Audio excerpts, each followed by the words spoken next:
እናቱ ለቡሌ ወይም ደግሞ ለፍርፋሪ የተሰለፈ መስሎሽ ነው እንዴ? ምን ትመስላለሽ ታስጠራ እንዴ?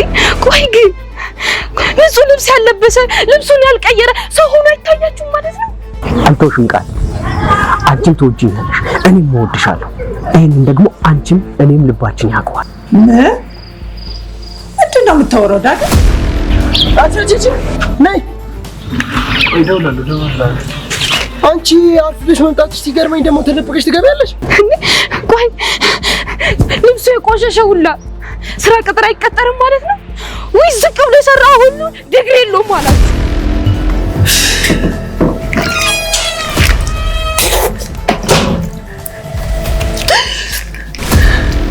እንዴ ማይ ምን እያደረግሽ ነው? እንደው እኮ ልትልት ስትል እኮ እሷ እንደዚህ ተጎሳቁላ ቀረች ብዬ ነው። ልጠባት እስቲ። የፈራቱ ደርሶ የጠላሹ እንዳይወርስ መጠንቀቅ ነው።